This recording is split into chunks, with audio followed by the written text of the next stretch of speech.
Hello everyone, this is Paul Mackay here from Analogue Wonderland. I'm here with Mr. Andrew Church from Kodak Alaris. We are excitingly filming from where it all happens, in the glorious world of Hemel Hempstead, at the Kodak Alaris building. You can see actually in the background you've got all of Andy's trophies that he's won over various the years. awards, yes. Yeah, there's one that says Scanner of the Year 2018, which is particularly impressive. And of course today we're going to talk about the Ektachrome competition that closed a few weeks ago and announce the grand winners. We had hundreds of entries, which is fantastic, so thanks to everyone who got involved. Every entry not only came with the photo, but also people were writing top tips for us that we were then sharing back to the community. We'll talk a few of them through again. People were spending a real amount of time to go through. Some people didn't. Some people left very short and sweet pearls of wisdom, which were brilliant as well. So thank you so much for everyone getting involved. I mean, if I go back to what I think we were trying to do, when we first sort of came up with this idea a few months ago, it was about demystifying slide film a little bit. Yeah, taking any concerns away, so encouraging people to use it, encouraging people to just experiment, put it in the camera and shoot slide film. Because Ektachrome has now been live, well, it's nearly a year, isn't it? Because it was Photokina in September last year. It's coming up for a year, yeah, so a couple of months away from being a year now. Yeah. 12 months in the wild, and the things that we sort of kept hearing was people worried about this. Slide film has a really narrow exposure latitude, or it's really difficult to develop. No one develops it these days. It's too expensive for what it is. All these kind of things, and I think we tried to address some of that. And actually, obviously, it was with the help of the community and the people who do shoot it, giving their experience and saying, look, there isn't as much of a concern maybe, or this is how to get really good results, which hopefully we'll see over the next 20 minutes or so. Before we dive into it, just wanted to say a couple of things about the development particularly. First of all, huge thanks to Duncan and Silverpan Film Lab for supporting the activity with a discounted E6 deal. The brilliant news is, and Duncan said this on the website, but just in case people have missed it, everyone who bought Ektachrome from us through the activity will have got a little card saying, this is the discount you get from Silverpan. Duncan's actually said that he will honour those cards until the end of this year, so right until the end of December, just in case people haven't got round to shooting slide film, the Ektachrome they had, or maybe they're saving it for a special occasion or anything like that. So hold on to the card, don't worry about it, and he will honour that to the end of the year, which is fantastic. And he's done a brilliant job with the ones that we've seen as well. But Andy, you wanted to also talk about people who maybe not be in the UK or want a few different options? So yeah, we do have an app, a film app. So if you go to the App Store and you search under Kodak Professional Film App, there's a handy app there. I don't know if you can see that on here. Mm-hmm. And it highlights places where you can buy film, where you can process film. There's more details about the Kodak films, different formats, which type of film you might like to choose for certain type of images, and some helpful hints with processing, darkroom tools, things like that.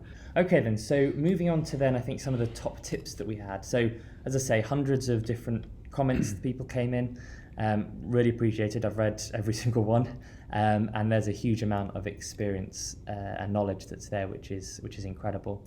I think if I was to summarize, I think there's probably 3 or 4 things that people would say. I think the first one we've got to talk about is the exposure concerns.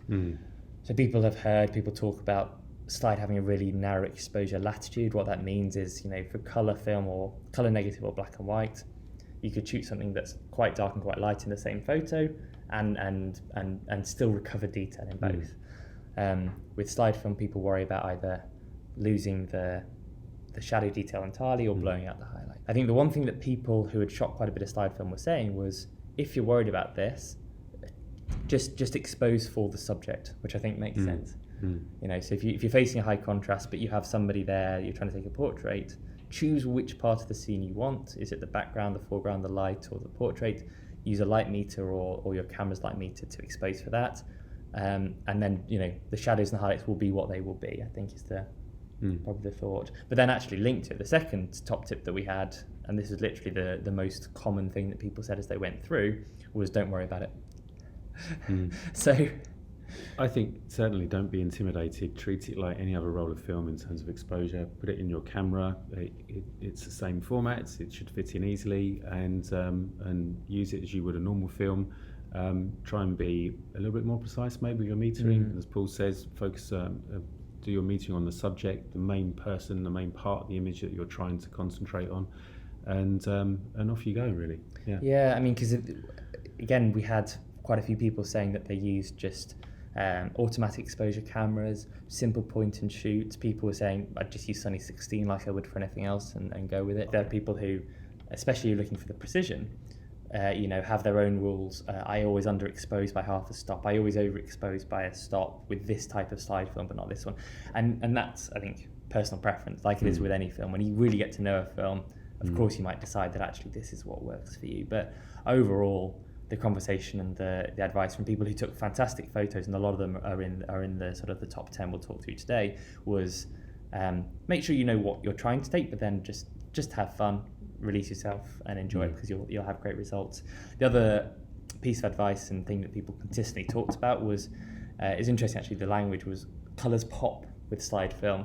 We had lots of popping colours, people talking about how to get the best out of that, and really what people were saying was just find scenes that have colour, make sure there's enough light that the film will be able to see it, and then just, again, go for it, which doesn't sound hugely technical. No, it doesn't. But I think in summary what we're saying is slide film will give you good colour saturation, so bright colours, where they're there in the subject really, and also very good detail. So it's known for its high quality detail, so you'll get a very sharp image. With all of the image there from that you're trying to capture, all the subject should come out, and without it being too way. Clinical, I think it's probably fair. Yeah, and that's certainly, so it's still very good for portraits, for shooting portrait photography, so friends and family, and it won't make them look overly clinical in terms of their sharpness. Still manages to keep a good natural feel for that type of image. So let's dive straight in and have a look at these photos, and hopefully, if we've done our jobs correctly, we'll be able to highlight some of the things that we've talked and some of the things the community has said works really well in the photos we have. So let's start here. So this is a landscape of, everyone guess the city? It is Newcastle. Not a part of Newcastle that I recognise personally, I must admit. I've been there a few times though. But yeah, this is Newcastle. The photographer is Bill Thu, at Bill Thu on Instagram. And one of the top tips that he said in this was the slide film makes colours pop. There we go, popping colours already. Particularly at night is what he said. And what's quite interesting is, of course, this is a long exposure. You can see the stars have moved in the sky, which means it's more than a few seconds for sure.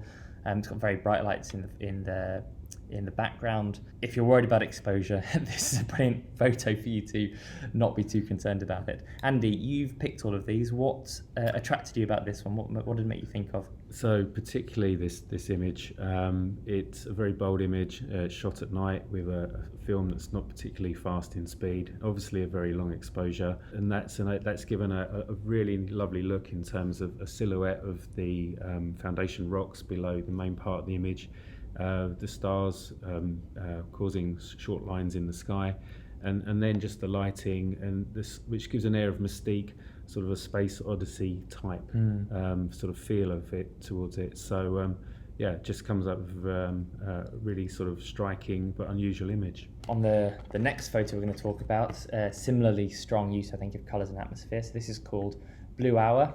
It was shot by Dave Faulkner. He says in his top tips, slide film travels really well. So he said he's never had any concerns about X-ray fogging on slide film, which is an interesting one. I've not really thought about that before. I don't know whether there's any technical basis for that or a personal observation. But again, this is a photo with heaps of atmosphere. Yeah, it's again another very bold, very striking image, really strong colours.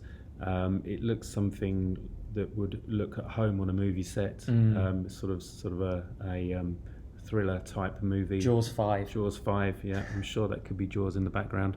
But yeah, it's just again very bold. If you're worried about exposure latitude, you wouldn't point your film towards a sunset with cloud cover, hoping to capture shadow in a building that's facing you, and that's exactly what's happened here, and the result is really quite impressive. Moving on to the next one, and this is a bit closer to home for many of us. And also one of the photos that I think got the biggest response on social media, which is always interesting. So it's called Late Nights Home. It's shot by Alex Cole on Instagram. That's at Alex M. Cole Photography. And the top tip there was watch your highlights and shadows.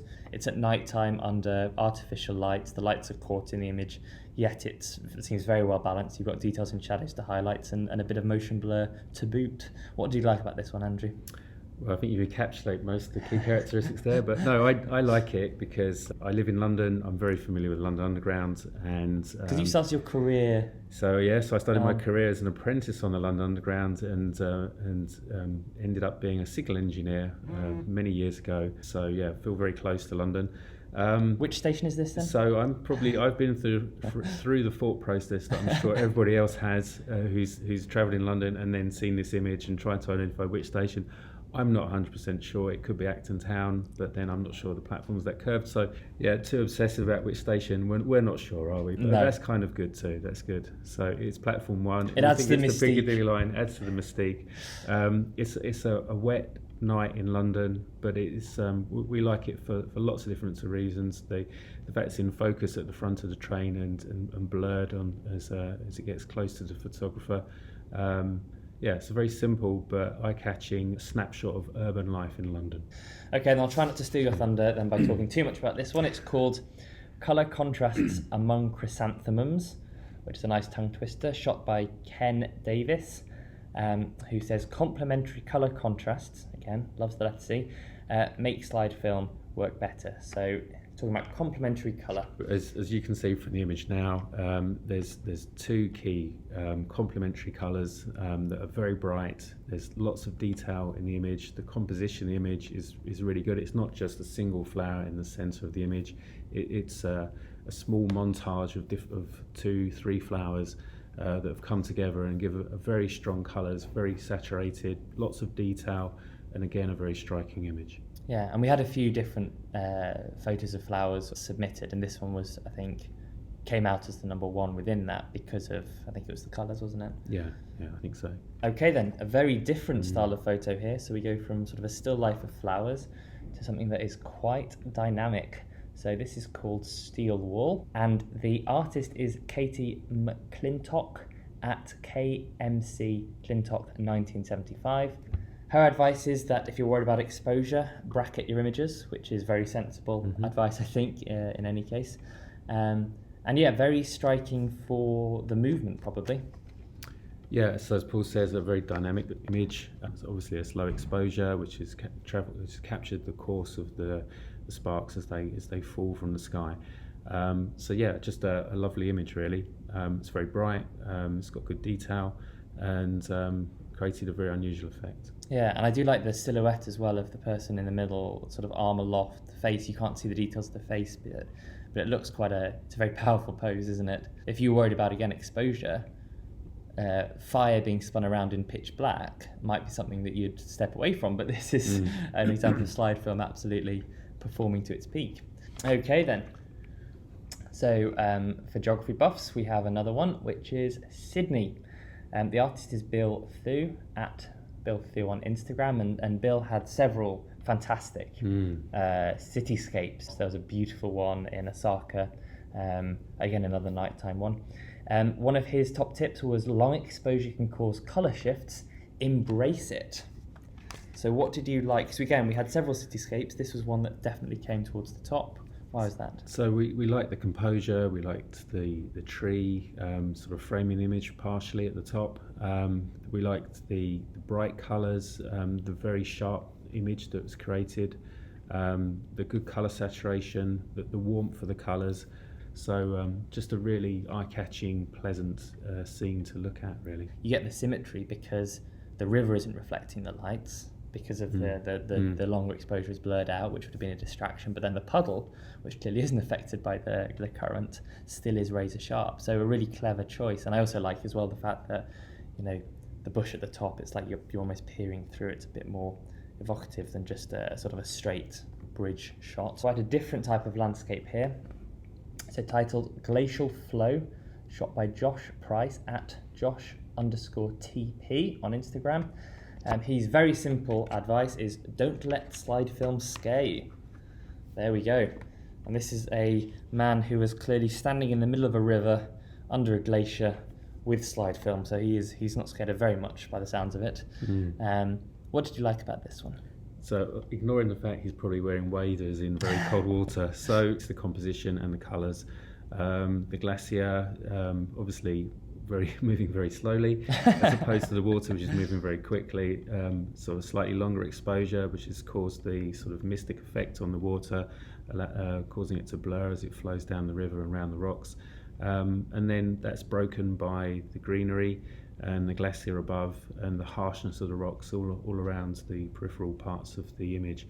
And there's a lot of detail as well. I think this is where we said before about slide film capturing that. The amount of detail in the rock face and the trees, you can really spot almost individual leaves without losing the overall atmosphere of the photo. A portrait. So as we said, slide film works brilliantly for bringing out human character as well as the detail. So this title is Griffin, which I'm assuming is the chap in the photo. The artist is Will Bowes, so at Will Bowes _ on Instagram. Again, very simple top tip: shoot and have fun, which could be our motto for life in general, not just slide film, but it's a good reminder that you don't need to overthink it. So a portrait, again, we had several portraits. This one stood out for you. What did you like? Portraiture can look very good on slide film. Despite the high colour saturation you can get and the strong detail, it still tends to give really nice portraiture images. They've got a nice softness to them.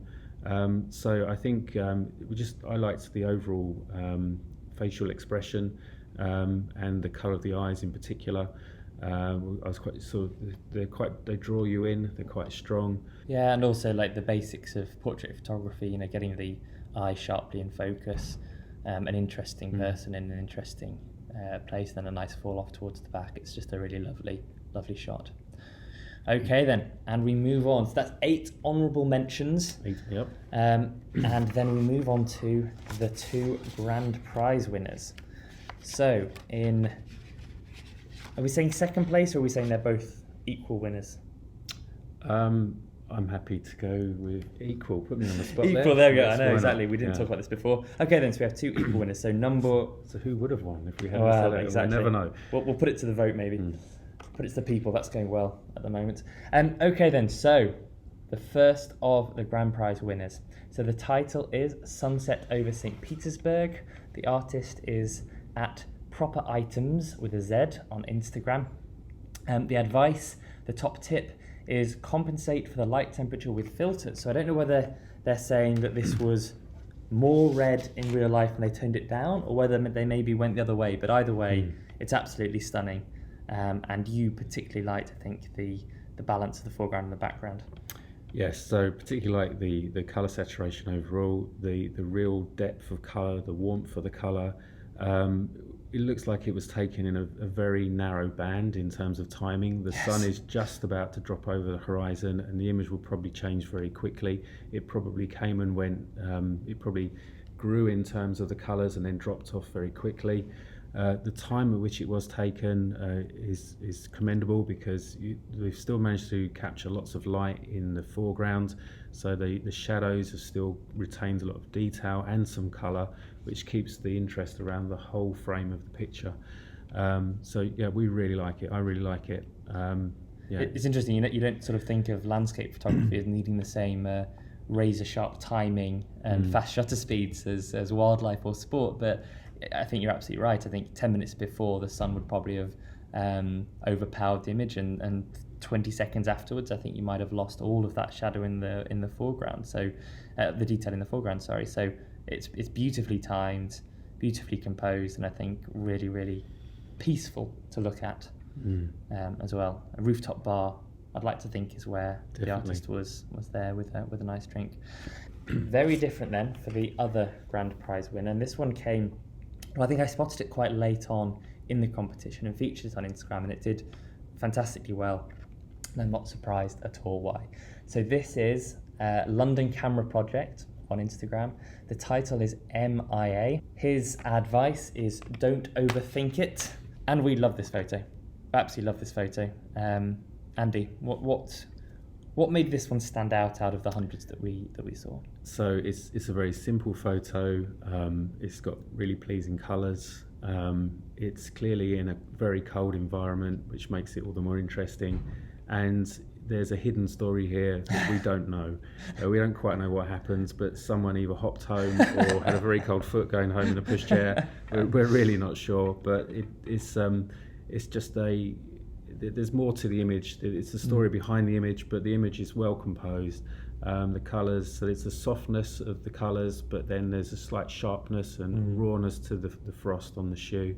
And the fact that the background is just sort of melts away to nothing really, which focuses the eye on purely on the subject, the shoe on the post. Yeah, I think for me exactly that. The colour and the details I think are absolutely gorgeous, but it's the fact that you look at that and that tells a whole story. You can feel the coldness from the sharpness of the frost and the and the colours of the background, but also it is an intriguing story. So the story is that I was walking through the woods at dawn. It was absolutely freezing, and this incongruous single blue infant's shoe was just sitting on the fence.